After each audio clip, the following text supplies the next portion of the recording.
रेनू की शादी हुए 5 साल हो गए थे।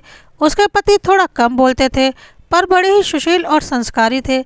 माता पिता जैसे सास ससुर, एक छोटी सी ननंद और एक नन्ही सी परी, भरा पूरा परिवार था। दिन खुशियों में बीत रहे थे। आज रेनू बीते दिनों को लेकर बैठी थी। कैसे उसके पिताजी ने बिना मांगे 30 लाख रुपए अपने दामाद के नाम कर दिए, जिससे उसकी बेटी खुश रहे। कैसे उसके माता पिता ने बड़ी धूमधाम से उसकी शादी की। बहुत ही आनंदमय तरीके से रेनू का विवाह हुआ था। खैर, बात ये नहीं थी। बात तो ये थी कि रेनू के बड़े भाई ने अपने माता पिता को घर से निकाल दिया था, क्योंकि पैसे तो उनके पास बचे नहीं थे। जितने थे उन्होंने रेनू की शादी में लगा दिए थे। फिर भला बच्चे माँ बाप को क्यों रखने लगे। रेनू के माता पिता एक मंदिर में रुके थे।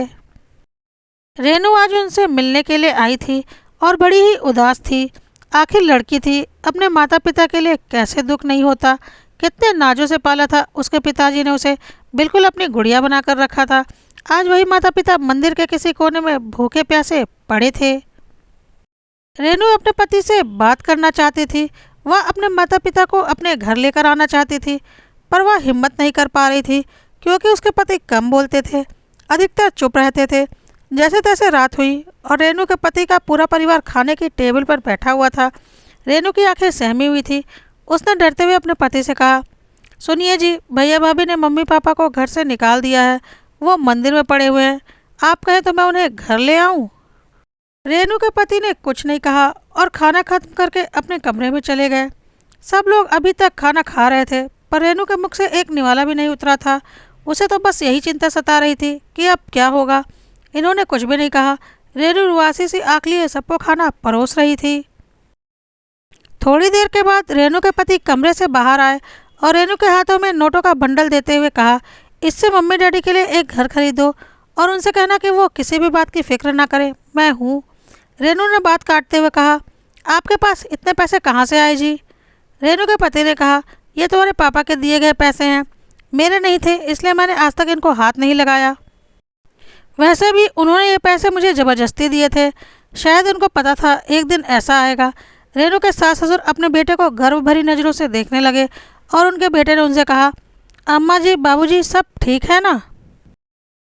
उसके अम्मा बाबूजी ने कहा, बड़ा नेक ख्याल है बेटा, हम तुम्हें बचपन से जानते हैं।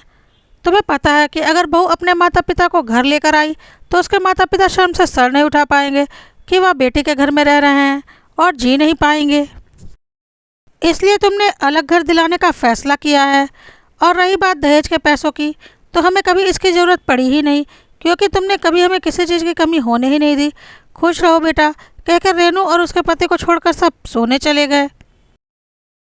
रेनू के पति ने फिर कहा, अगर तुम्हें और पैसों की ज़रूरत हो तो मुझे बताना, और अपने माता पिता को बिल्कुल मत बताना कि घर खरीदने के लिए पैसे कहाँ से आए। कुछ भी बहाना कर देना, वरना वो अपने को दिल ही दिल में कोसते रहेंगे। चलो अच्छा, अब मैं सोने जा रहा हूँ, मुझे सुबह दफ्तर जाना है। रेनू का पति कमरे में चला गया और रेनू खुद को कोसने लगी। मन ही मन ना जाने उसने क्या क्या सोच लिया था। मेरे पति ने दहेज में पैसे लिए हैं, क्या वो मेरी मदद नहीं करेंगे? करना तो पड़ेगा ही, वरना मैं भी उनके माँ बाप की सेवा नहीं करूँगी। और पता नहीं क्या क्या। रेनू को अब समझ में आ चुका था कि उसके पति कम बोलते हैं, पर उससे कहीं ज़्यादा समझदार हैं। रेनू उठी और अपने पति के पास गई माफ़ी मांगने। उसने अपने पति को सब कुछ बता दिया। उसके पति ने कहा, कोई बात नहीं, होता है, तुम्हारी जगह अगर मैं भी होता तो यही सोचता। रेनू की खुशी का कोई ठिकाना नहीं था। एक तरफ उसके माँ बाप की परेशानी दूर हो गई, दूसरी तरफ उसके पति ने उसे माफ़ कर दिया। रेनू ने खुशी से शर्माते हुए अपने पति से कहा, मैं आपको गले लगा लूं? उसके पति ने हंसते हुए कहा, यह भी कोई पूछने वाली बात है? और दोनों हंसने लगे। और शायद रेनू को अपने कम बोलने वाले पति कि ज़्यादा प्यार का समझ आ गया।